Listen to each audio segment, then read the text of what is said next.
sourd entre le délégué du gouvernement et ceux du M23 à Kampala. C'est le cas de le dire. Les deux partis fondus sur place au point de faire dire aux observateurs avertis qu'il est pour parler de la capitale ougandaise des vrais sauf miracles de dernière minute accouché d'une souris.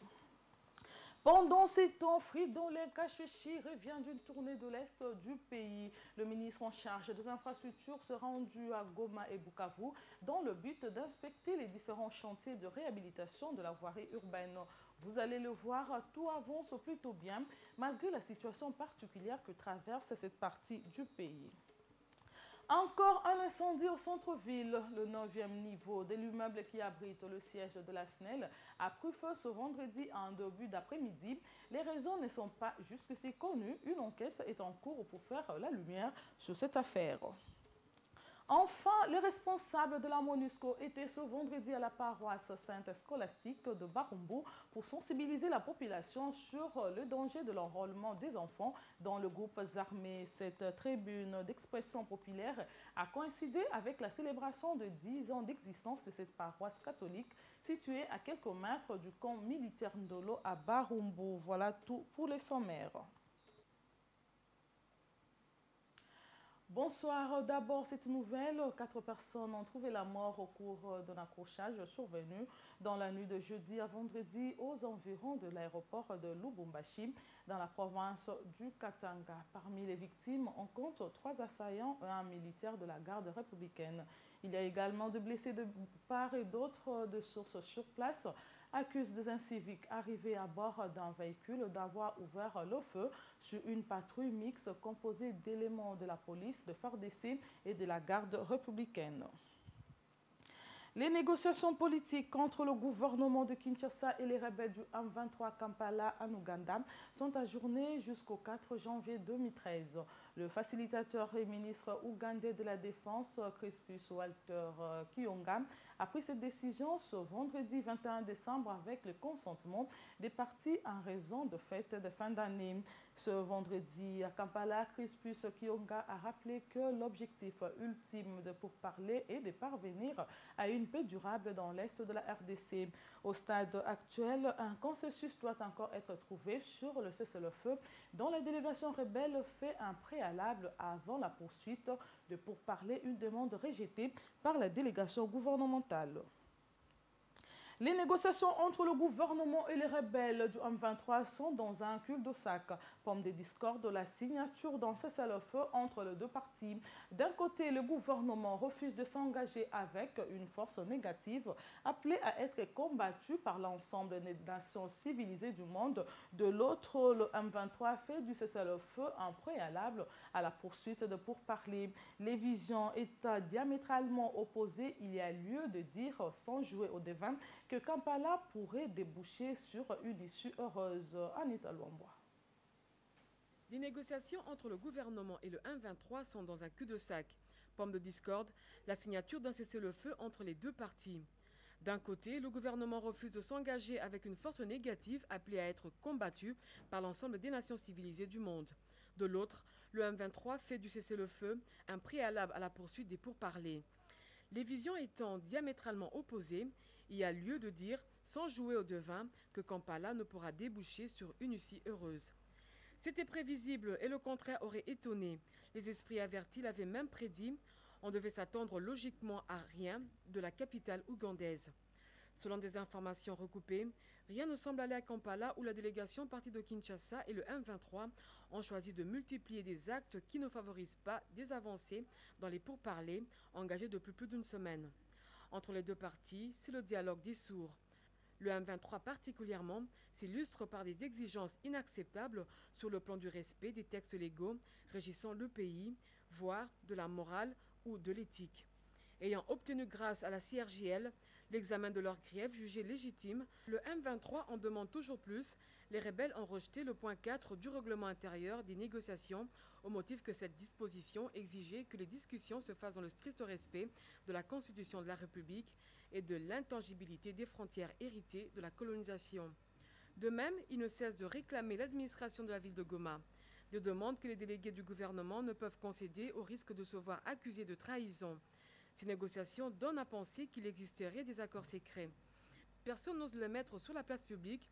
Du fait d'être secret, ces accords n'engagent ni les institutions de la République, ni le peuple congolais en sa qualité de souverain primaire, et ceux qui s'accrochent à l'application de tels accords ne pourraient pas se prévaloir d'être des Congolais.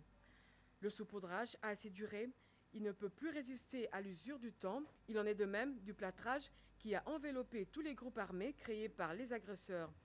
Il se désintègre au fil des jours. La menace des FDLR, les Tutsis mal aimés en RDC, fondent comme de la cire au soleil. Mais têtus comme des mules, les agresseurs ne cessent d'imaginer d'autres arguments pour éterniser leur présence sur le territoire congolais en espérant un jour le balkaniser.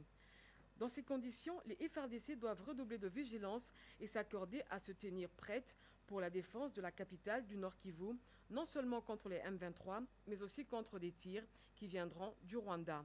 L'option militaire, levée par le chef de l'État, fait donc ressortir le besoin de renverser le rapport des forces à la table de négociation, mettant ainsi en premier lieu les revendications légitimes de tout un peuple humilié par tant de trahison de la part de certains de ses fils à qui des responsabilités d'État sont confiées. Les intellectuels congolais réfléchissent depuis jeudi sur les pistes de solutions pouvant mettre définitivement fin à la guerre en RDC. Les champs d'action ont été étendus aux conflits et crises qui voient le jour dans le continent africain. Proposer des perspectives et alternatives, c'est le souhait du ministre de l'Enseignement supérieur qui a ouvert ce séminaire organisé avec les concours de la Fondation Konrad Adenauer et l'Institut de recherche de l'Université de Kinshasa à Danchemisi et Dieu merci ce cas.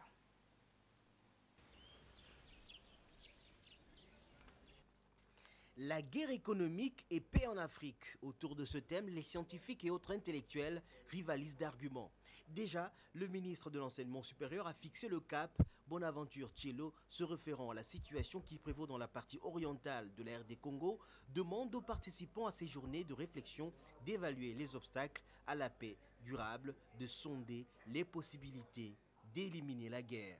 C'est pour vous un réel mérite que de pouvoir réfléchir sur l'avenir et le devenir non seulement de notre pays, la République démocratique du Congo, mais aussi de l'Afrique, malgré diverses contraintes et en ce moment où notre pays, la République démocratique du Congo, se trouve confronté dans sa partie orientale à une insécurité généralisée provoquée par des milices armées de toutes sortes, soutenues directement ou indirectement par les pays voisins, notamment par le Rwanda. Les orateurs, sans être complaisants, dénoncent le mal.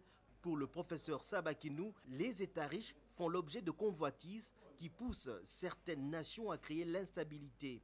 Le professeur Eli Kiambokolo dénonce, lui, la succession des guerres qu'a connue l'Afrique tout entière.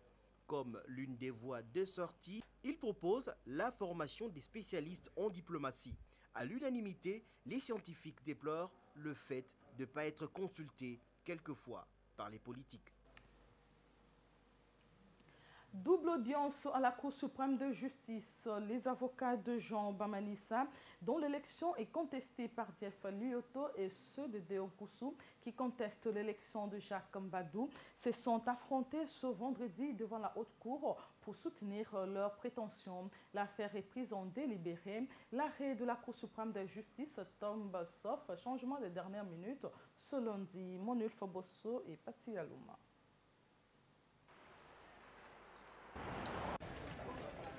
Dans leur plaidoirie, les avocats de Jeff Mboula Lyoto qualifient les scrutins d'irréguliers par le simple fait que la CENI avait apporté 106 bulletins de vote au lieu de 96. Ils soutiennent qu'il y a bel et bien eu tricherie. Un autre argument développé par ces avocats, c'est l'absence de signature d'un membre de la CENI dans l'un des procès-verbaux. En conséquence, ils demandent à la Haute Cour d'annuler les résultats de cette élection. Dans leur réplique, les avocats de Jean Bamanissa ont fait constater à la Haute Cour que le candidat Jeff Lyoto, qui avait obtenu 0 voix et éliminé au premier tour, ne s'attaque pas à l'arrêt de la Cour d'appel de Kisangani qui proclame Bamanissa gouverneur élu de la province orientale, mais plutôt au premier arrêt de cette juridiction qui avait constaté les désistements de l'appel interjeté par les candidats de la majorité présidentielle. La défense de Bamanissa demande à la Cour suprême de justice de déclarer cette requête irrecevable. Vous avez suivi que la Cour a insisté sur le fait que la matière requiert célérité et que pour la journée, pour l'audience de lundi, le ministère public devait lire son avis écrit et ensuite la Cour devra se prononcer. Donc nous ne préjugeons pas sur la décision de la Cour. Qu'à cela ne tienne, nous sommes confiants et même très confiants parce qu'il n'y a pas eu débat. Dans un autre contentieux, Déon Koussou s'oppose à l'élection de Jacques Mbadou. Les avocats du gouverneur sortant ont déclaré que les dernières élections organisées à Matadi étaient irrégulières car convoquées au-delà du délai constitutionnel. Bien plus, certains députés qui avaient pris part au vote s'étaient présentés sous une autre étiquette aux dernières législatives. Argument balayé d'un revers de la main par les conseils de Jacques Mbadou qui a démontré que la majorité présidentielle n'avait pas qualité d'ester en justice faute de personnalité juridique et le secrétaire général de ces regroupements politiques n'était pas notifié pour l'engager. Les deux affaires ont été prises en délibéré. La Cour ne se prononcera qu'après l'avis du ministère public prévu pour lundi 24 décembre prochain. L'ancien chef de milice congolais Mathieu Ngunjolo, acquitté mardi par la Cour pénale internationale de crimes contre l'humanité et crimes de guerre, a été libéré aujourd'hui en fin d'après-midi. L'annonce a été faite ce vendredi par Sonia Robla, chef de la section d'information publique et documentation de la Cour. Autre chose à présent, l'Organisation des travailleurs unis du Congo, OTIC, est depuis ce vendredi en congrès extraordinaire. Les participants ont 2 jours pour évaluer leurs activités de l'exercice qui s'achèvent avant de proposer les actions à réaliser l'année prochaine. Les travaux se tiennent au centre Bondeko à Limete, Oscar Bakandoa et Evelyne Chibola. Ces assises se tiennent à un moment particulièrement difficile pour l'Est de la République démocratique du Congo. Dans son discours d'ouverture, le président de l'OTUC présente un tableau pour le moins élogieux du parcours de ce syndicat en activité depuis 23 ans. La chose la plus importante, c'est que tout va concourir à que va être l'OTUC dans 30 ans d'ici, le 2e congrès ordinaire. Ça c'est très important. Les matériaux qu'on rassemble. Et ça, c'est les congressistes qui décident. Je n'anticipe pas parce que je ne peux pas dire ce qu'eux vont décider. Et ça découle aussi de la particularité de l'OTUC qui veut que c'est les travailleurs qui décident, ce n'est pas le président, ce n'est pas les permanents syndicaux de la permanence syndicale. Ce sont des camarades ici qui vont le faire. Et le congrès ici est présidé d'ailleurs par des camarades travailleurs et pas par le président.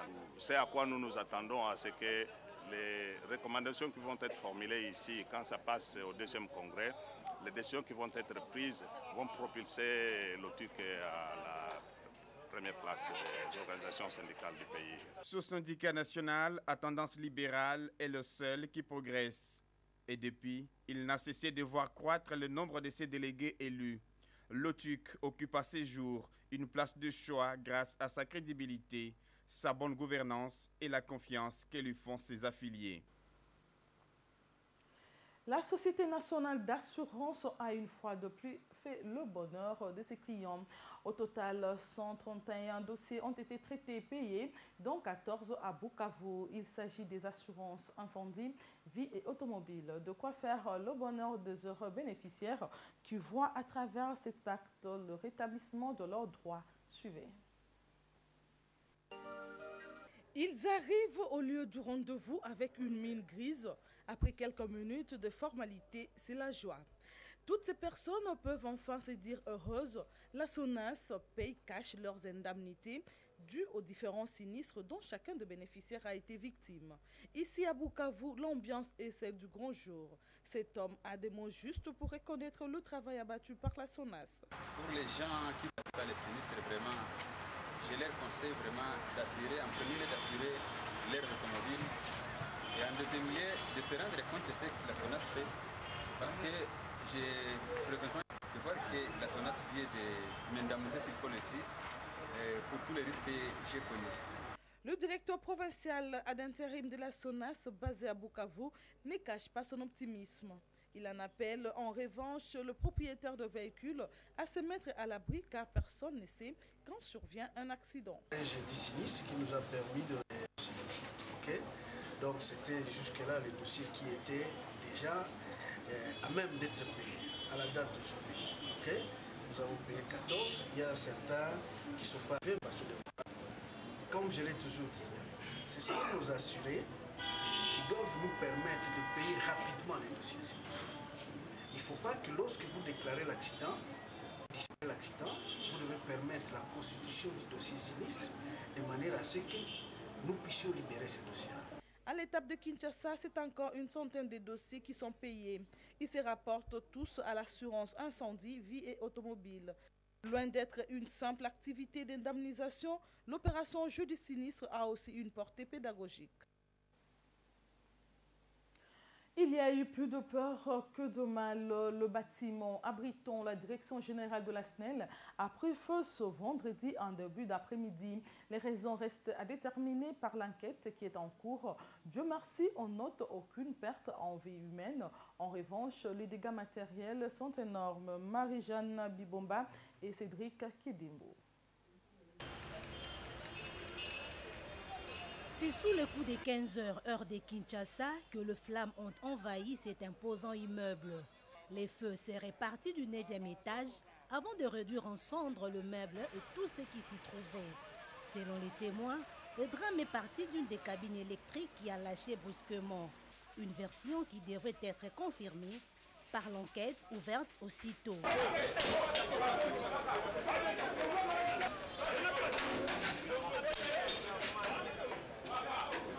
Les véhicules anti-incendie ont fait des défilés pour maîtriser les feux sans succès, sous l'œil de Bado qui assiste impuissant à la scène. La police anti-incendie a eu tous les mal du monde pour maîtriser les feux.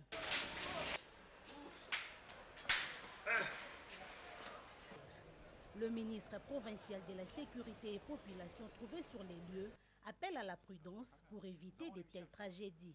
Il ne se pose pas de problème. Effectivement, nous avons des problèmes dans la logistique, c'est vrai. Mais pour l'instant, le problème qu'il y a, c'est l'intervention, c'est la localisation du foyer de l'incendie. Parce qu'on ne sait pas circonscrire le feu à partir de fumée. Il faut retrouver le foyer et puis asperger les produits nécessaires pour pouvoir le circonscrire. Après les bâtiments abritant la RTGA et Télé 7, l'alimentation express, la liste risque de s'allonger si les précautions ne sont pas prises à temps. Les travaux de réhabilitation de la voirie urbaine de la ville de Goma ont bel et bien repris depuis le 10 décembre dernier à la grande satisfaction de la population.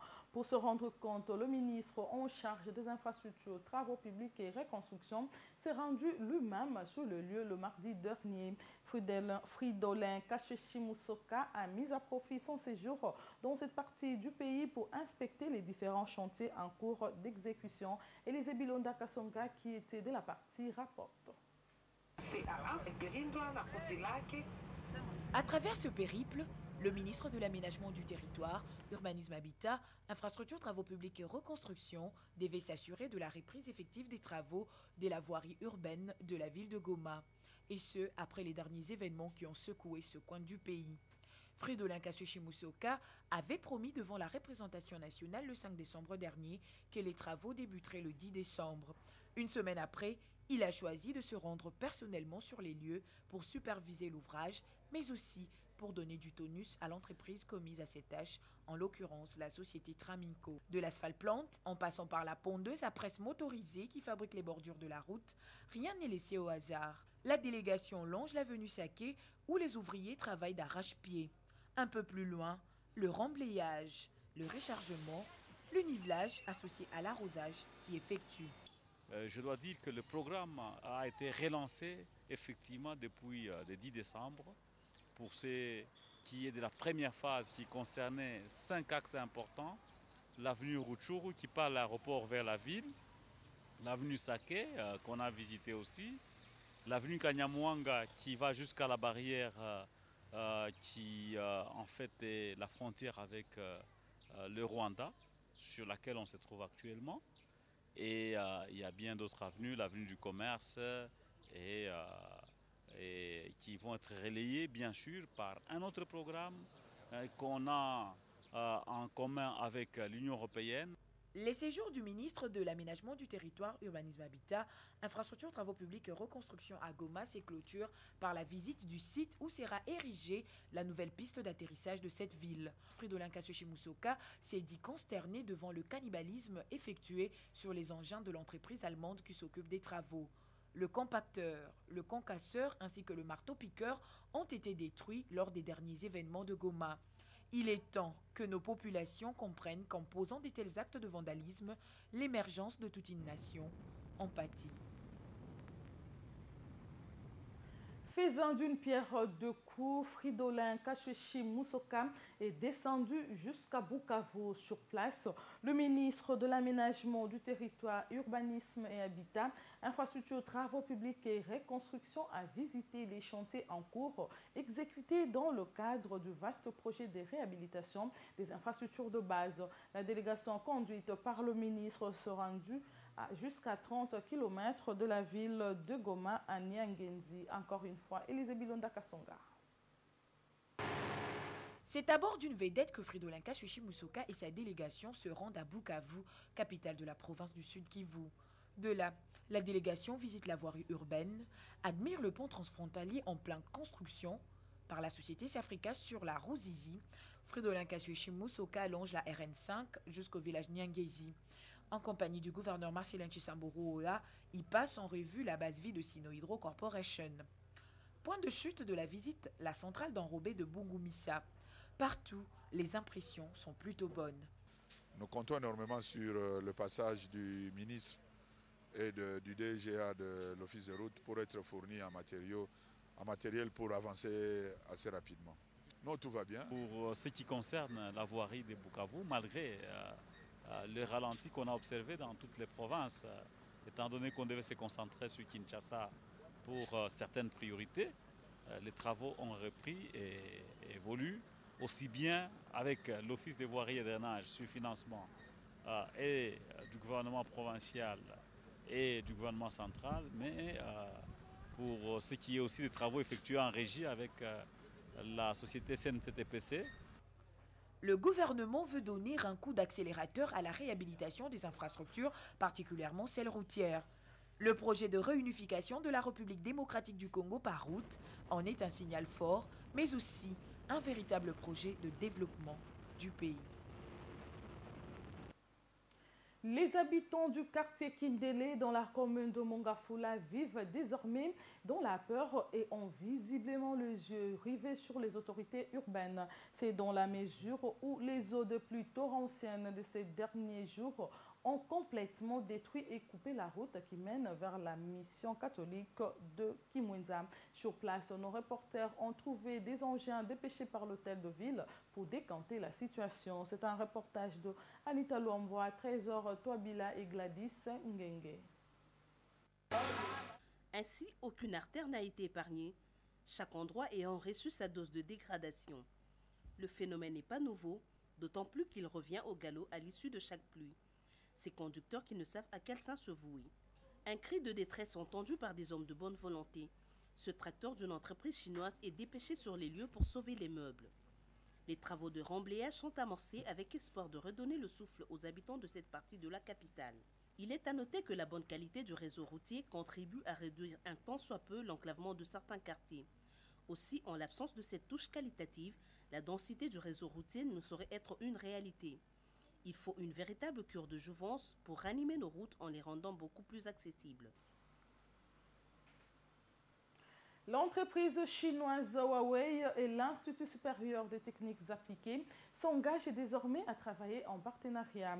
Cette collaboration devrait avant tout profiter aux étudiants de cet établissement d'enseignement supérieur qui auront la possibilité de profiter des équipements de ces géants de nouvelles technologies, de l'information et de la communication pour se mettre à niveau. La signature officielle de ce protocole d'accord a eu lieu ce vendredi au centre Huawei à Gombe. Mariam Boyam, Magui Ngiambi, Christian Genze et Cédric Kirimbo.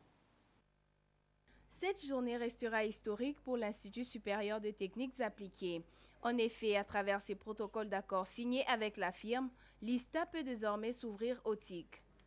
Après l'inauguration de son centre de formation en mai dernier par le président Joseph Kabila, cette entreprise de haute technologie entend prouver qu'elle n'est pas de passage en RDC. Il y demeurera définitivement afin de contribuer à son développement et faire la promotion des télécommunications. Représentant le DG, Chen Kun, directeur de relations publiques de Huawei, promet de faire de l'ISTA une institution moderne. La société Huawei Technologies est actuellement le leader mondial dans le secteur de télécommunications. Nos produits sont utilisés par plus d'1 milliard de personnes dans le monde. Huawei compte dans le monde plus de 100 bureaux de représentation, 17 centres de développement et 37 centres de formation, y compris le centre de formation de Kinshasa. Du côté de l'ISTA, Pierre Kassengedia, directeur général, remercie le DG de Huawei pour cette volonté d'aménager une salle répondant aux normes de technologie de l'information et de la communication. Huawei et ISTA vont travailler ensemble pour aider ISTA à avoir un enseignement professionnalisé. Huawei va mettre à la disposition de ISTA la documentation des équipements indispensables à cette formation. Et puis aussi, il va pouvoir nous équiper en équipement didactique. Ce protocole d'accord, qui consiste à mettre en place les logiciels et les équipements didactiques performants, est la bienvenue en RDC. Huawei promet de disposer d'un laboratoire de formation pour les étudiants de l'ISTA. Ceux qui vont exceller seront à la fin retenus comme stagiaires professionnels au sein de cette entreprise. Plus question d'enrôler les enfants au sein de groupes armés. Cette matière était encore au centre d'une journée de sensibilisation organisée par la paroisse scolastique d'Endolo avec le concours de la MONUSCO. Cette tribune d'expression populaire s'est déroulée sous le thème « Non aux enfants soldats, éduquons et protégeons les enfants de la guerre pour un avenir meilleur de la RDC ». Cette manifestation a coïncidé avec le 10e anniversaire de la création du groupe Kizito Anuarite de cette paroisse située dans la commune de Barumbo, Bijumboui, Charletansi et Bébima Lobo.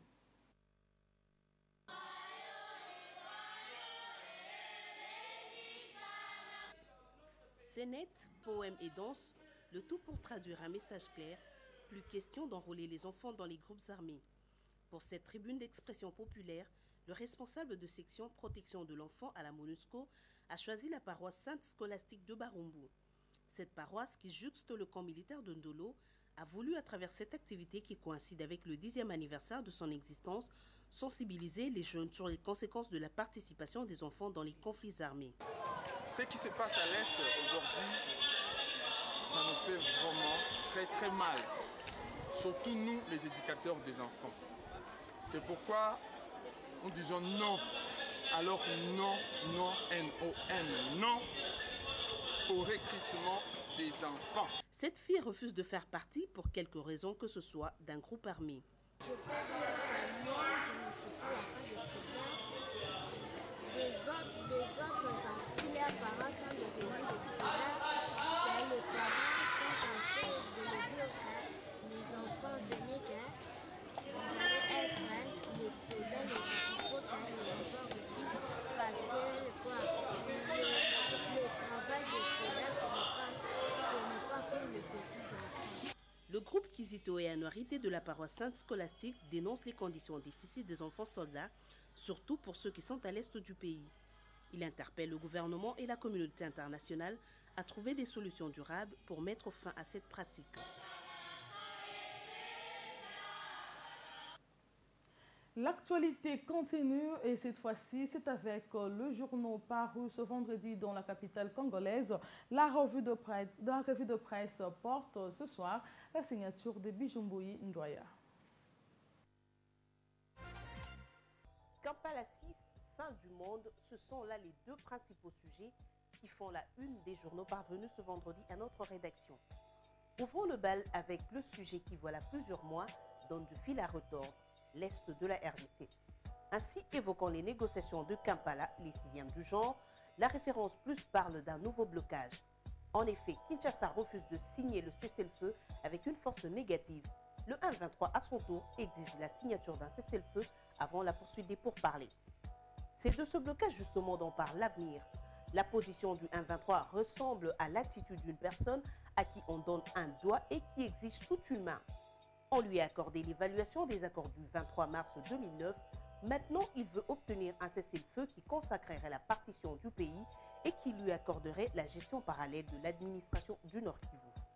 Décidément, le blocage persiste et selon la prospérité, le 1-23 n'a pas du tout l'intention de voir la guerre se terminer à l'est de la RDC, surtout que ces actes de vol, d'exploitation et d'exportation illégale des ressources minérales de la RDC, de braquage de banques, lui procurent sans trop d'efforts des dividendes énormes. Beaucoup plus direct, le potentiel considère que les négociations de Kampala sont sans issue. C'est plutôt un véritable cul-de-sac. Entre le 1-23 et le gouvernement, c'est le dialogue des sourds, renchérit le journal. Ces négociations donnent à penser qu'il existerait des accords secrets. Et de conclure, les visions étant diamétralement opposées, il y a lieu de dire sans jouer au devin que Kampala ne débouchera pas sur une issue heureuse. Pour les dépêches de Brazzaville, Kampala 6 est au point mort. Les deux parties se suspectent mutuellement de vouloir relancer les hostilités. À l'allure où vont les choses, s'inquiète le confrère, les travaux de Kampala pourraient aller jusqu'au 31 décembre, les différentes parties ayant passé l'essentiel du temps leur imparti à débattre des principes devant régir le processus de dialogue. Terminons avec un sujet qui pour les uns était une occasion pour rire et pour les autres une inquiétude, la fin du monde. Celle-ci, selon le calendrier Maya, était prévue pour ce vendredi 21 décembre 2012, écrit le Phare. Une prophétie rejetée par la plupart des scientifiques pour son caractère mystique et pseudo-scientifique et surtout basée sur une faute de calcul. Qu'à cela ne tienne, si la fin du monde intervenait effectivement aujourd'hui, des millions de Congolais quitteraient cette terre en larmes pour n'avoir su bâtir un pays plus beau qu'avant. Ce serait peut-être la grande délivrance pour le fonctionnaire, l'étudiant, le paysan, le déplacé des guerres, etc., ayant perdu tout espoir de vivre comme des êtres humains sur cette terre des hommes. Et voilà, c'est tout pour ce soir. Merci Bijoumboué pour cette revue de presse et merci à vous pour votre fidélité à Télé 7 et joyeux Noël.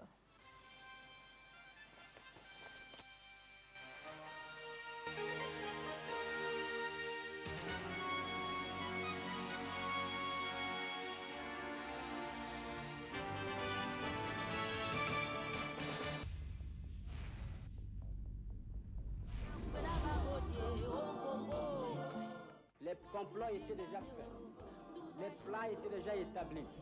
C'est d'imposer un gouvernement contre la volonté du peuple. La Belgique désire balkaniser ce pays. L'éclatement du Congo, c'est demain. Nous devons marcher à fond, même conclure des accords avec le diable pour refaire l'unité du Congo. Rien à faire. Le Congo restera un et indivisible. De complot visant sa déstabilisation et sa balkanisation. La République démocratique du Congo demeure unie dans ses frontières de 1960.